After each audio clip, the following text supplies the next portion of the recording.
I am the coordinator for Lincoln Citizen Advocacy. I initiate and support relationships between a person with a developmental disability or a mental health issue to a person in the community without a disability in a long-term relationship. I like working with people. I like finding advocates for people who need support in the community. Mike came to me through Karma, his girlfriend at the time. She had called and said he was pretty upset by some decisions he thought he was going to be forced into making with his service that supported him at the time. When I met Mike and saw that he was so upset and just really beside himself, he was just so worried about going to this meeting. The first person I thought of was Gerry, and I knew Gerry would, number one, like this kind of thing, to support Mike and to stand up for Mike.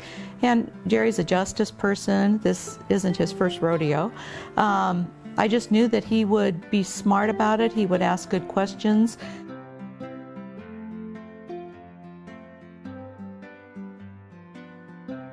Well, I had, at some point I had met Mike before, and it was a pretty short fuse that Mike's really concerned about this. He wants someone there. So I show up at the meeting with Mike, and it made Mike feel better just to know there was somebody there on his side, because when you're around a table like that, and there's a half dozen of professionals, each in their own right, and he's on the other side of the table, he would feel completely outgunned. With me there, asking some probing questions, I think it modified the behavior of the other people in the room with their approach to Mike. So that's how I initially got involved with Mike. There was over $8,000 that was owed to Mike because the service provider had not gotten him on Medicaid, had not done the paperwork, and Medicaid wanted their money back. As it's a public entity, that's public money, they have to account for that. But it wasn't Mike's fault that it was mismanaged, and it would take Mike a century to get that paid back. Well, we set it up so that with the acquiescence of the people from Medicaid, that Mike would be sending them $10 a month for the rest of his life. There would be no interest, and it would get whittled down. And I suppose if Mike had lived to 105, it would have gotten paid off. If they were taking $100 a month out of his resources, he would have had to change where he lived, what he ate. He would have lost his cell phone. His life would have been much more dismal.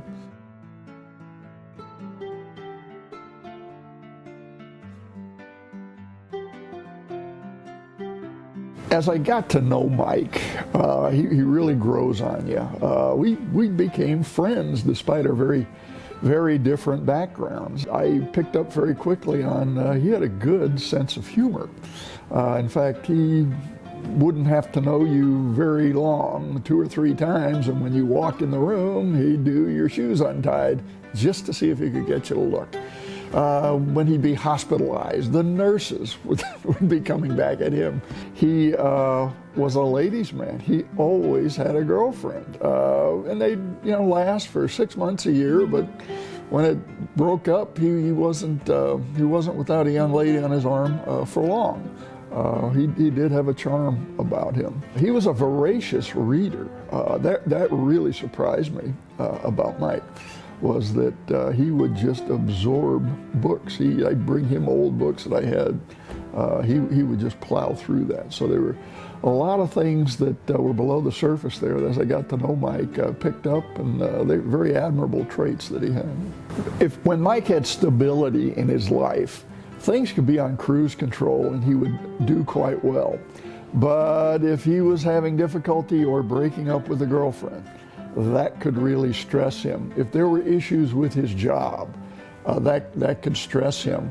If there were things that were stressing him and he wasn't getting them resolved, he would have a couple of actions he would take that would be very unproductive. Worst case, in frustration, he would call 911. He would, at times, threaten to harm himself, knowing that could not be ignored. Now, I never thought for a second Mike would actually harm himself, but he was reaching out. Something was wrong. He needed to have it fixed. So once you understood why he would do these behaviors. You could kind of sit down with him, bore down, and pretty quickly come to what the problem was. When you get it fixed, his life became very stable again. Well, it initially started just running his checkbook to make sure that he was on a budget, the bills got paid, that his rent would be paid, that there would be food on the table. And one big thing for Mike worked virtually his entire life. But if he was only getting, a few dollars a week in spending money, that's very little incentive for him, and he was frustrated by that. He worked bussing tables at the training tables at the university. He worked in restaurants as a dishwasher. He would get up at 4:30 a.m. for years working as a trash hauler. So the incentive was to give him enough of that money that he would have at his own discretion to be able to buy a pop when he wanted to and still make sure all the bills were getting paid. So we just worked out a system that he would get his money twice a week, so it wouldn't all be blown through at once, but he would have money so he could maybe take his girlfriend to a movie. That made Mike feel like he was actually accomplishing something with the fruits of his labor were paying off personally for him.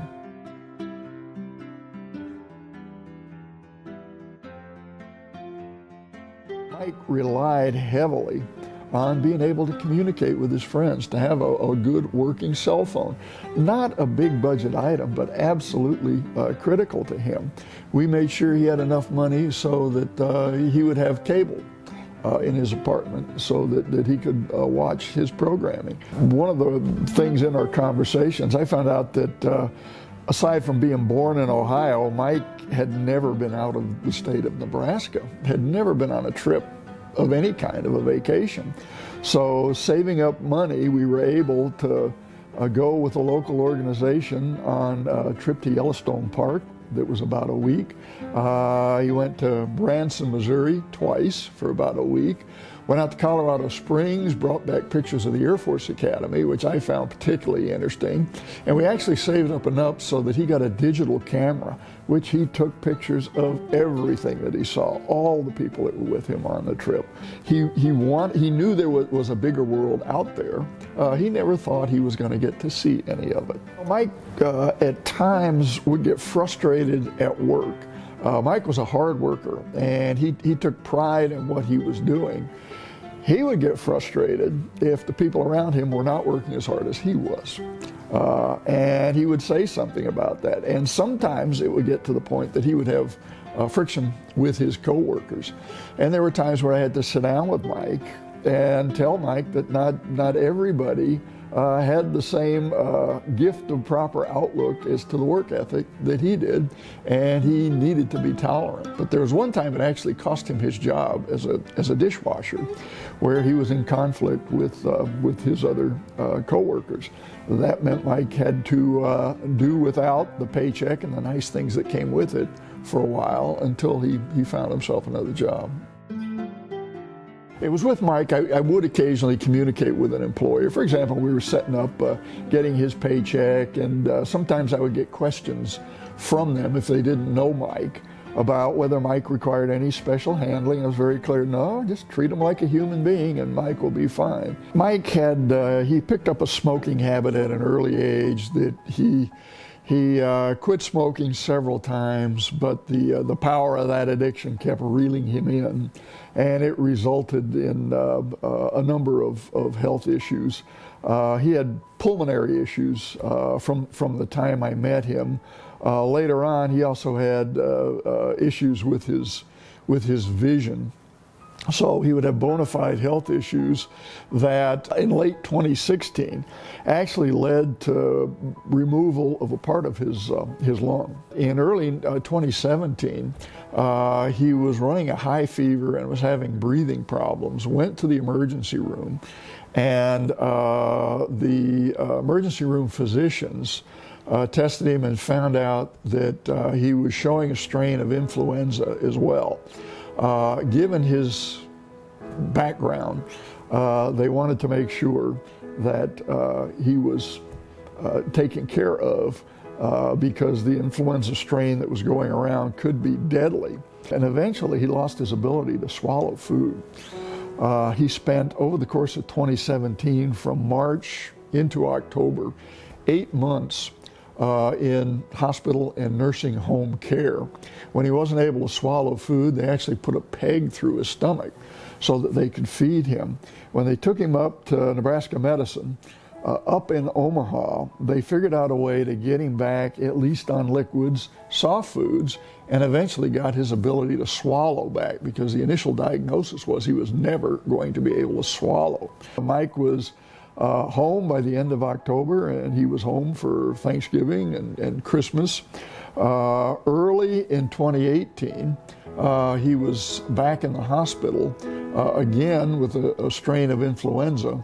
And this time it devolved to the point where over the course of about 6 weeks in the hospital, he wasn't able to take in food. He started aspirating when they were feeding him, had to feed him through an IV, got pneumonia, and it spiraled out of control. And in late February, Mike passed away.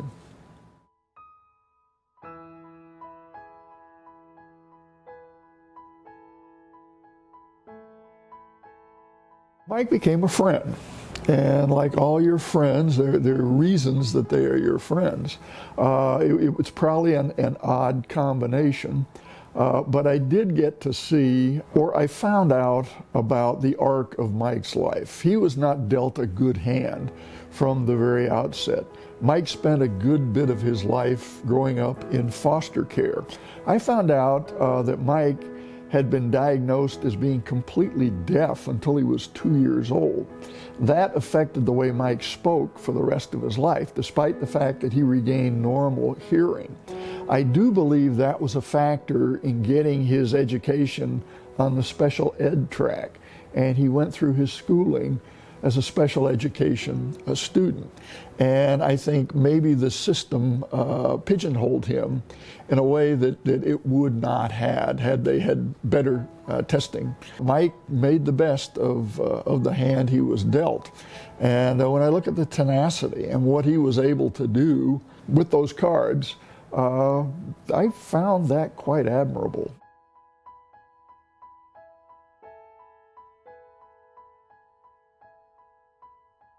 Bonnie's gift, once you're there, the initial ask is not big, but there is a gradualism that Bonnie knows how to push just far enough, and you get more deeply involved, as you should be, and it just seems to work out. Once there's a certain point where you're in all the way. Once you start on the journey, one more step isn't that much effort.